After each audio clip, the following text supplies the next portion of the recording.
Detective Parks reads. I'm Mrs. Rios, and this morning I'm going to be reading The Nutcracker, which is one of my very favorite Christmas time stories.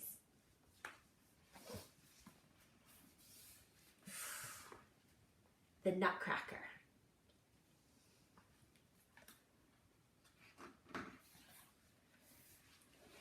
It was Christmas Eve, and Clara and her little brother Fritz were bursting with excitement. The house smelled of spiced gingerbread. Presents were piled high beneath the tree, and the light of 100 glowing candles danced in the windows. As the grandfather clock struck 6, there was a knock at the door. Clara's godfather, Dr. Drosselmeyer, swept in from the snow, producing gifts as if by magic. Toy soldiers for Fritz, and for Clara, the most wonderful wooden nutcracker, shaped like a prince, with a cherry red coat and indigo eyes. Fritz eyed the nutcracker enviously. "That's a boy's toy," he said. And he snatched it and threw it to the ground. There was a sickening crack. Clara cradled the broken nutcracker, angry tears in her eyes. "Please, Dr. Drosselmeyer, can you fix him?" Her godfather looked at her thoughtfully. "Leave him under the Christmas tree tonight," he said. "He'll be as good as new by morning."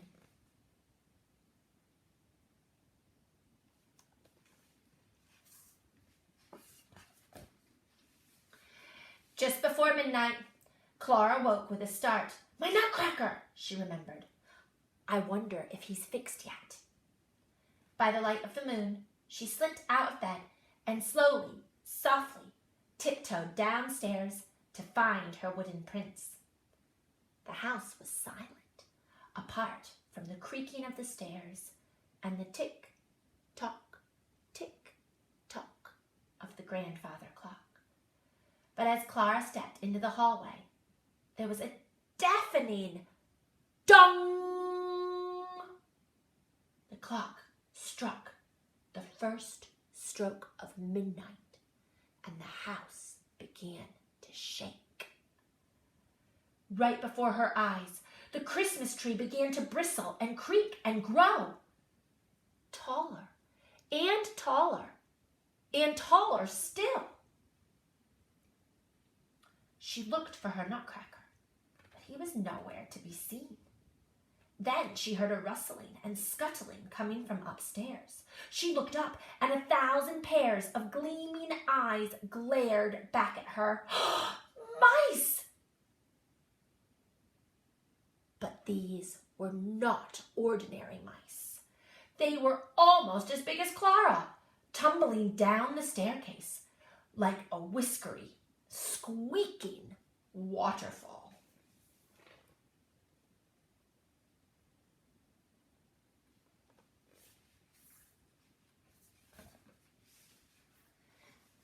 Leading the charge was a fearsome mouse king with a golden crown and a flashing silver sword.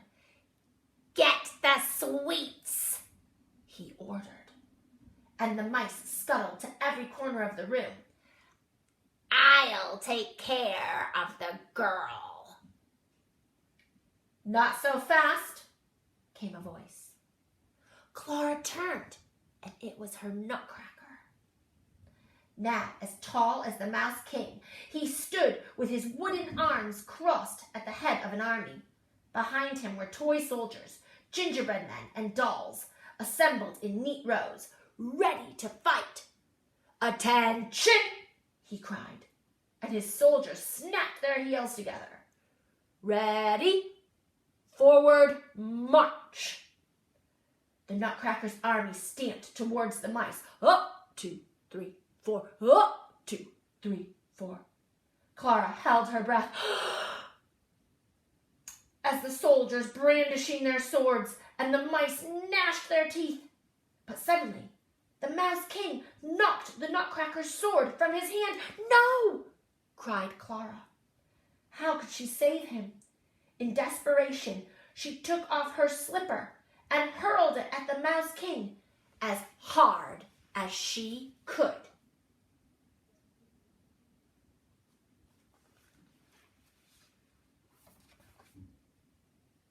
As if by magic, all the mice disappeared. Standing before Clara was a handsome prince with a cherry red coat and indigo eyes. Her nutcracker had come to life. "You saved me," he said, "not just from the Mouse King, from a terrible curse too. I would have been wooden forever if you hadn't risked your life for me. Now, will you do me the honor of accompanying me to my home, the land of sweets?" "Oh, yes, please," breathed Clara. They traveled by swan, over gold-flecked oceans and silver-edged cities. Clara held her breath, her eyes wide, as she gazed at the twinkling lights far below. Snowflakes pirouetted past. The prince caught one and gave it to Clara. "Try it," he said. Clara let the snowflake dissolve on her tongue. Rosebuds and raspberries," she said. "Mine is peppermint and honey," said the prince.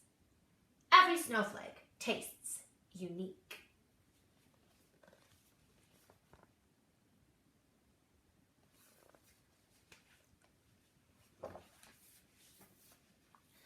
The swan drifted gently down towards gingerbread rooftops.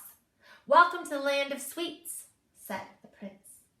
Clara gazed around in amazement. Lollipops grew in flower beds, lemonade flowed from the fountains, and a sherbet path twisted off into marshmallow mountains. "Eat anything you like," said the prince.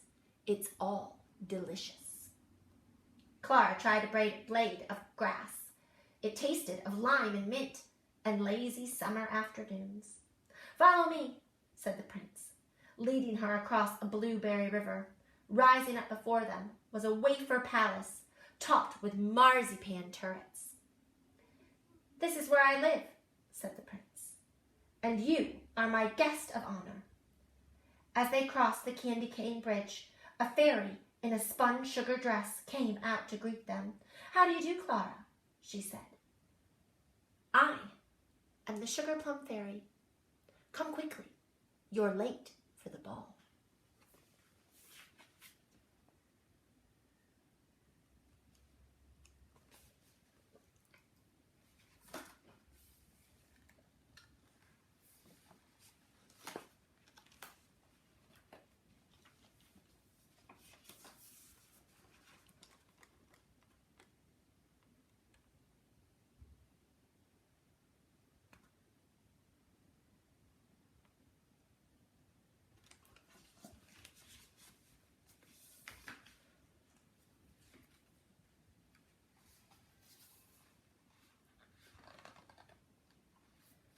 Clara and the prince waltzed until the sun peeped out above the candy floss clouds and turned the sky 1,000 shades of pink.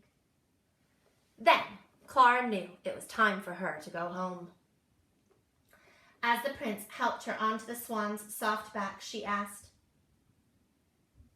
"Will I ever see you again?" But before he could answer, she had fallen fast asleep. When Clara woke, she found herself beneath the Christmas tree, her wooden nutcracker in her arms. He was as good as new, but no longer a prince. What a wonderful dream, she thought. But she could still taste mint and lime. As the grandfather clock struck 6, she heard a loud knock. It was Dr. Drosselmeyer. "Merry Christmas," he cried.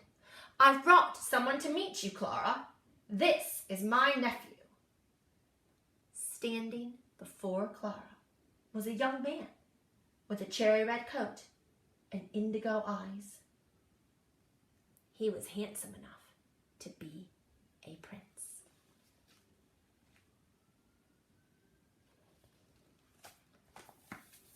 end.